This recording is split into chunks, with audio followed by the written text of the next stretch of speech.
Scientists have been discussing theories about the Earth's core since the 17th century, and countless studies have been put forward on this topic. More recently, a geologist from the California Institute of Technology, David Stevenson, put forward a captivating hypothesis. While the outer part of the Earth's core comprises a layer of hot magma and an alloy of iron and nickel, its interior is crystalline and roughly the size of Texas.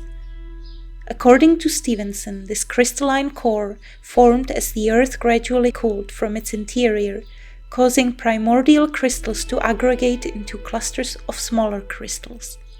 The scientific journal Nature Geoscience recently published an article by scientist Yoonghwa Lee from University College London, who, along with his colleagues, conducted research that suggested the presence of water in deep regions of the inner Earth. Therefore, the inner Earth may truly be habitable. I consider the research of these contemporary scientists to be a beautiful confirmation of what I experienced during my inner journeys to the planetary core. During my soul journeys, I started to discern the layers of inner Earth based on their mineral compositions and vibrations. The layer closest to the surface appears reddish-brown, its caverns teeming with diverse alien and ancient races. However, I find them to be just as low vibrational as the surface ones, if not more so. While some races are openly hostile, others are simply reclusive, having retreated from the surface for various reasons. The layer beneath the earthly one is more crystalline and high vibrational, and it seems white blue in color. Within it exist several cities of technologically advanced cultures. These are inhabited by the modern-day elves from the Swan constellation. They protect the innermost crystalline core of the planet. Their primary mission is to safeguard the planet's heart and consciousness, but they also protect some humans on the surface.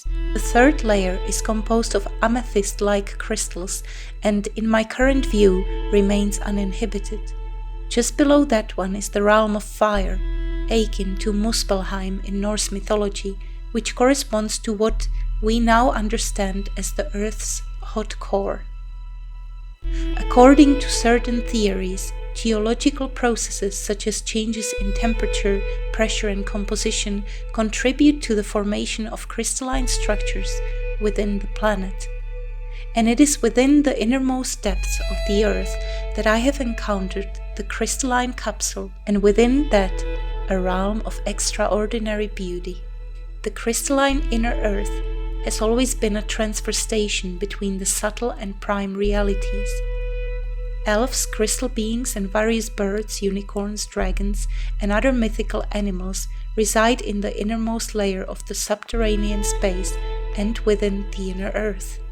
It is there that I have also observed moving trees, plants, and beings that are half humanoid and tree, or half humanoid and animal. There are gates to other places of the subtle universe and the prime reality, or in other words, the afterlife. Previously, these gates between the worlds were also accessible on the Earth's surface, but some of them were closed during the early Middle Ages. At that time, people were more afraid of the underworld, and they surely had reason to be. Not all beings from the subterranean realms are supportive of humanity, and some are downright dangerous. Thanks to Christian influences, these beings began to be tamed, which was very good, and the symbol of the cross still repels such low vibrational entities. Unfortunately, all underground spaces were subsequently demonized out of fear, and people's attention was fixed on the opposite end of the connected pillar, the sky. Over time, the underground spaces became hell, and the elven ancestors and crystalline inner Earth were gradually forgotten. However, the oldest cultures of this world still knew that the portals to the prime reality, or the afterlife, were hidden within the Earth's core. Its crystalline interior was guarded by a repulsive underworld, a purgatory of sort, through which souls sometimes had to pass before reaching paradise.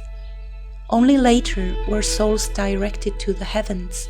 However, up there was another and far more difficult purgatory, Just above the planet, in the space between the material and subtle universes, is the zone where souls can be tricked into unconscious incarnations. The crystalline realm in the innermost earth stores the heart and consciousness of Mother Earth. It once functioned as a transfer station between the material, subtle and prime realities.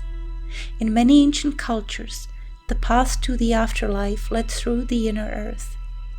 It was only later that it began to be redirected to the heavenly or astral realms. In ancient Greece, the realm of transition between the prime and material realities was the underworld called Elysium, a paradise where gods, demigods, and humans coexisted. In Egypt, it was called Duat or Amenti, and only those of pure heart could enter the world of immortals. Both in Elysium and Amenti, the souls of the deceased were sifted according to their deeds on earth. This is understandable. Vibrationally pure realms reject low vibrational entities, and unfortunately many of these find their way to this material reality. Over time, we have been directed only toward the heavens instead of into our own source or the core of the inner earth, from which it was easiest to pass over into the prime reality. According to some authors and researchers, inner earthers always belonged to the inner earth and only maintained contact with the surface. Others claim they once lived among us.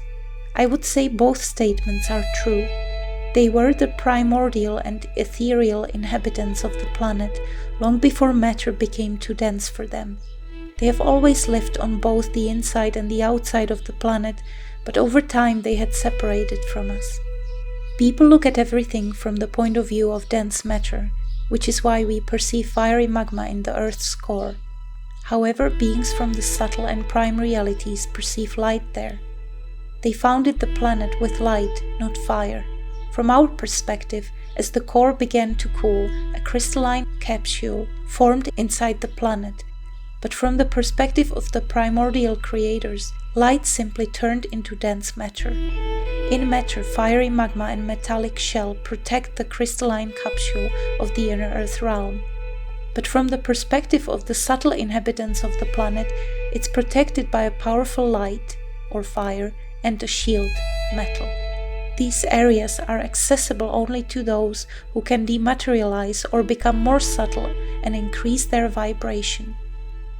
From the memories of my soul, the lowest layer of the underground, or the outer part of the inner earth, is inhabited by the elven kin from the Swan constellation. They are a noble race, subtle in density, but not as ethereal as the innermost inner earthers. These elves protect inner earth and have highly advanced crystal technology. Their tribe includes the following types of elves: the giant elves, which are approximately 70 to 100 inches tall, smaller hop-like elves, approximately 40 inches tall, and tiny elves, 4 to 10 inches tall.